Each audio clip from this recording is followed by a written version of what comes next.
Good morning, first grade. Today is Wednesday, March 18th, 2020, and this is our first day of distance learning. So I hope you guys have been having a little bit of fun at your houses for the last few days. I just wanted to come on here and we're gonna start reading a book together, okay? Some of you guys have read this one before because it was in our library, but most of you have not read this book. This book is called Amelia Bedelia Means Business.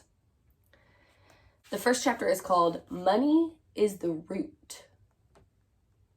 Okay? Amelia Bedelia never meant to lead a pack of dogs on a wild goose chase. She never meant to steal something and then sell it.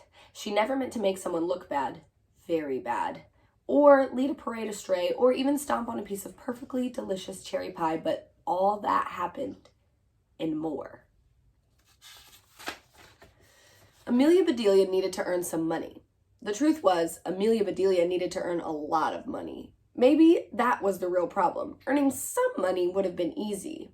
Amelia Bedelia could have planted petunias for a neighbor or fed a cat while its owner was on vacation. But such small jobs would never have earned the wheelbarrows full of money Amelia Bedelia needed to make. It all started innocently enough when Amelia Bedelia decided that she wanted a new bike. But then one thing led to another until the mayor of Amelia Bedelia's town finally said, "That Amelia Bedelia, she means business." Here's what happened. So my friends, the second chapter is called T-H-E, the bike. So far, Amelia Bedelia, it seems like she is going to be trying to make some money to get a new bike. This chapter is about her old bike. Amelia Bedelia adored her bike. It was a great bike. It was fast and dependable, and she had learned to ride on it. She could tell you how it had gotten every dent. She could tell you what had chipped each fragment of paint from the frame and what had made those rusty scratches on the chrome. She could match each insult to her bike to an injury on her body, scabs on her knees, scrapes to her elbows, bruises on her shins, and a tiny sliver of a scar under her chin. Amelia Bedelia had parked her bike at the bike rack, and she was about to go into school when she saw some kids buzzing around Suzanne Scroggins. Suzanne was a new girl this year. She told all her friends to call her Susie. Amelia Bedelia still called her Suzanne, even though Amelia Bedelia sat right behind her. Amelia Bedelia had never figured out why Suzanne was so crabby and bossy every day. Every day except for today, of course, since it was the last day of school before vacation. Amelia Bedelia noticed the difference right away. Suzanne was smiling from ear to ear. Then Amelia Bedelia saw why. Suzanne had a new bike. It was the most beautiful bike in the world. Amelia Bedelia was speechless, but she did make a sound. It was the takes your breath away inhaling sound that you can't control when you see something amazing. The bike. T.H.E. bike was painted in rich emerald green, the metal flakes that sparkled like diamonds floating just beneath the smooth emerald surface, gleaming chrome reflected in the morning sun, dazzling Amelia Bedelia's eyes. She tried to look away, but she could not take her eyes off of the bike. It hurt to look. It hurt more not to look. Every inch of the bike was so streamlined that it looked as though it was still moving, even after Suzanne had parked it. From the back of her throat, Amelia Bedelia managed to croak, "Nice bike." "Thank you," said Suzanne, "but bikes are bikes." "That's true," said Amelia Bedelia. "Just two wheels with spokes. And lots of gears," said Suzanne.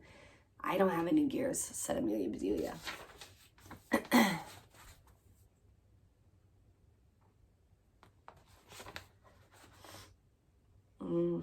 See Suzanne's bike. Oh my goodness, look at Amelia Bedelia's bike.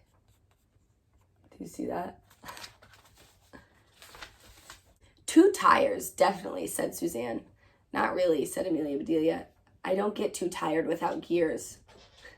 "Brakes?" said Suzanne. "Sometimes my bike breaks," said Amelia Bedelia. "Then my dad fixes it." The bell rang. It was time to go inside. As Suzanne locked her bike at the rack, she said, "Don't forget to lock up your bike, Amelia Bedelia."